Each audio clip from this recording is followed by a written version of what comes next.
Opa, fala pessoal, tudo na paz, tranquilo. Conforme eu combinei com vocês, eu estou aqui para mais uma explicação de slides de assunto que nós vimos em sala de aula, né? Hoje, nós vimos durante essa semana. Nós vamos falar um pouquinho, pessoal, sobre os aspectos naturais da Europa e na aula de hoje, que é a primeira parte da aula, né? Essa aula vai ser dividida em duas. Nós vamos falar sobre os climas, ok, pessoal? Então, pessoal, a Europa tem uma biodiversidade muito grande. Ela possui uma formação de paisagens climatobotânicas muito grande, devido, evidentemente, à latitude e, em alguns casos, pessoal, à altitude. A latitude, evidentemente, é o que mais caracteriza dentro do contexto do clima, né? Mas também influencia muito nos biomas. A corrente do Golfo, aquela que é produzida ali no Golfo do México, próximo aos Estados Unidos e o México, né? Ela afeta diretamente nas condições climáticas da Europa. Mas há uma massa de ar quente que vem do deserto do Saara, que também afeta muito nas condições climáticas. Mas a aula de hoje não é para a gente tratar dos elementos e dos fatores climáticos, mas dos tipos de clima. Tudo bem? Então vamos tentar fazer uma breve análise. Nesse mapa aqui, pessoal, nós temos toda a divisão climática global. E a Europa está nessa parte demarcada aqui, tá vendo? Pois é, aqui nós temos desde o clima mediterrâneo, passando pelo temperado, chegando ao polar. Em alguns casos, nós vamos ter o frio de montanha, por conta das grandes altitudes. Bom, então a partir de agora, nós vamos fazer uma breve análise das características de cada tipo de clima. Vamos lá então? Vamos começar com o clima temperado, que é aquele que melhor caracteriza toda a região da Europa. O continente está em boa parte numa zona temperada e pode ser dividido em temperado continental ou temperado oceânico. O temperado continental é aquele que ocorre no interior do continente e abrange a maior parte do território. Ele possui assim chuvas que são razoavelmente bem distribuídas durante o ano, porém com pouca intensidade. As chuvas ficam mais concentradas no verão. Tem as 4 estações do ano muito bem definidas, possui invernos rigorosos, com muita neve, chegando a temperaturas próximas de 15, 20 graus negativos, possui uma grande amplitude térmica, possui um verão bastante ensolarado. A primavera e o outono, pessoal, é bastante ameno, na casa dos 15 graus. Esse aqui, pessoal, é um climograma, é um gráfico que ajuda a gente a analisar o clima, As colunas aqui em azul representam as precipitações, chuva ou neve, E a linha representa a temperatura. Você pode ver que chega até próximo de 18 graus e quando chega no inverno por volta de 5 graus em média.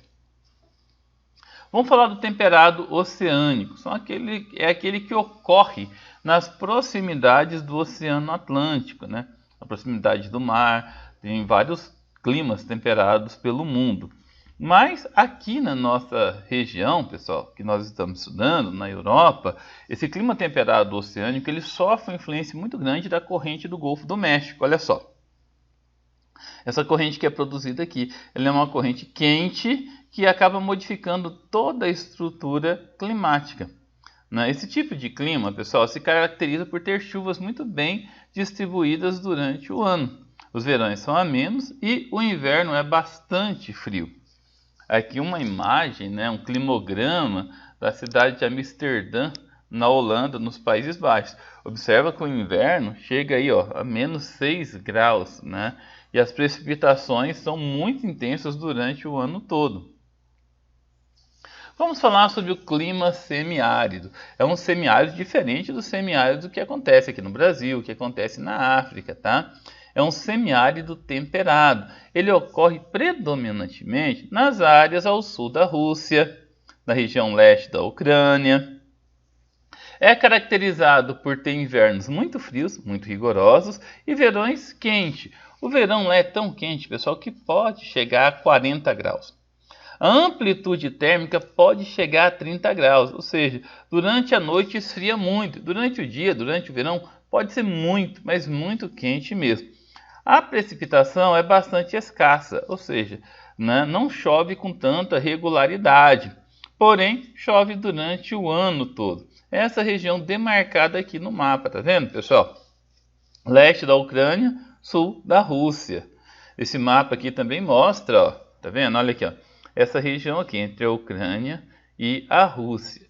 Região das pradarias, né? Gente, eu procurei uma cidade que ficasse nessa região mais a leste para poder tirar um climograma, mas não consegui encontrar na internet. Então eu peguei o climograma da cidade de Kiev, na Ucrânia, para a gente ter mais ou menos uma noção de como se comporta o clima na região. Tem ainda o clima mediterrâneo, talvez seja um dos que mais caracteriza, depois do temperado, é claro, né, o continente europeu. É aquele que ocorre no sul do continente, próximo ao mar Mediterrâneo. Pois é, aquele que tem influência tanto do mar Mediterrâneo quanto das massas de ar quente que vem do deserto do Saara. Ele é caracterizado, pessoal, por ter um verão quente e seco e um inverno ameno e úmido, né? Fica nessa região aqui, ó, tá vendo? Próximo aqui ao mar Mediterrâneo. Esse tipo de clima também aparece no norte da África, no extremo sul da África do Sul, no extremo sul da Austrália, no extremo leste do Chile, no extremo leste da costa da Califórnia.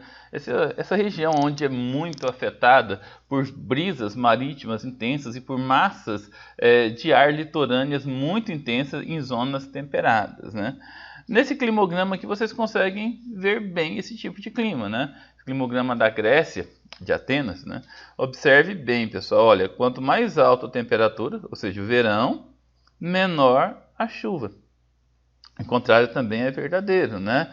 Olha só, no inverno, que as temperaturas são mais baixas, as precipitações aumentam.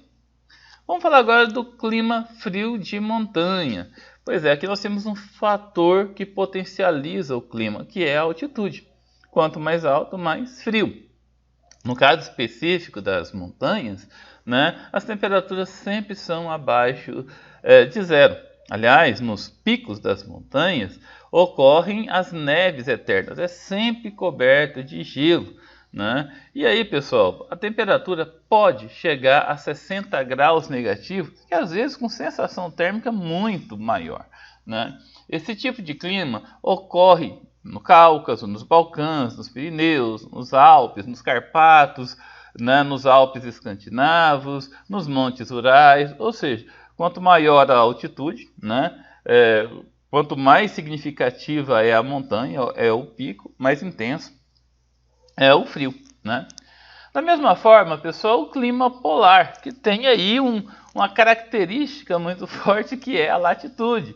Ele ocorre no extremo norte da Rússia e dos países da Escandinávia. Noruega, Suécia, Dinamarca, né? Até mesmo na Islândia, pessoal, que é uma ilha. Olha só a Islândia aqui, ó, né? Também ocorre esse tipo de clima. É claro que aqui os efeitos são um pouco menores por conta do oceano. A água, como nós já vimos, é um regulador térmico, né? Mas ainda assim a temperatura varia entre 1 e 10 graus, podendo chegar a 5 graus, 10 graus negativos durante o inverno. Gente, nessa localização, as precipitações existem e são constantes, mas sempre na forma de neve. O bioma característico dessa região é a tundra ártica. O inverno é bastante longo, variando aí, pode chegar a 8, às vezes, dependendo do ano, até 10 meses durante o ano. O verão é só 2 meses durante o ano. E as temperaturas são sempre muito baixas, pessoal. Sempre aí com temperaturas negativas. Durante o verão tem alguns dias no ano que ficam com temperaturas positivas, né? Toda essa área demarcada aqui no mapa é onde ocorre o clima polar. Essa imagem ela é interessante porque ela mostra como que fica o clima numa região onde o clima é polar, né? Como fica o tempo numa região onde o clima é polar. Isso aqui é Oslo, na Noruega. Ok. Pessoal, eu resolvi colocar alguns pontos interessantes, né? Bem pouquinhos, é claro, porque vai chegar o momento que nós vamos estudar só sobre isso. Mas por que o clima influencia tanto no continente? Pois é, o clima ele influencia em vários fatores, né? influencia na cultura, na economia, nas habitações, né? E eu resolvi colocar algumas coisas para a gente poder dar uma analisada. Por exemplo, pessoal, na região mediterrânea, mais ao sul da Europa, as residências, as casas, foram inspiradas em modelos mouros, ou seja, aqueles provenientes do norte da África. Os pátios internos, tem fontes de água que durante o dia amenizam o calor do verão. Na questão econômica, a agricultura também é bastante afetada, porque na cultura agrícola é muito comum os parreirais, né? As plantações de uva, as plantações de oliveiras, né, para a produção de azeite. Muito comum aí na Espanha, França, Portugal, Itália, na Grécia também. E uma coisa interessante é que nesses países é muito pela agricultura familiar, é produzido pela agricultura familiar e não pela agricultura de exportação. Já na parte mais ao norte, na parte polar, as moradias são adaptadas aos rigores do inverno. Possuem diversos tipos de material de isolamento, né, porque precisa manter aquecido. Né? Os telhados são feitos assim com acentuada inclinação para que a neve deslize com mais facilidade. Isso tudo para poder, né, se adequar ao tipo de clima. Lá neva muito, o frio é bastante intenso.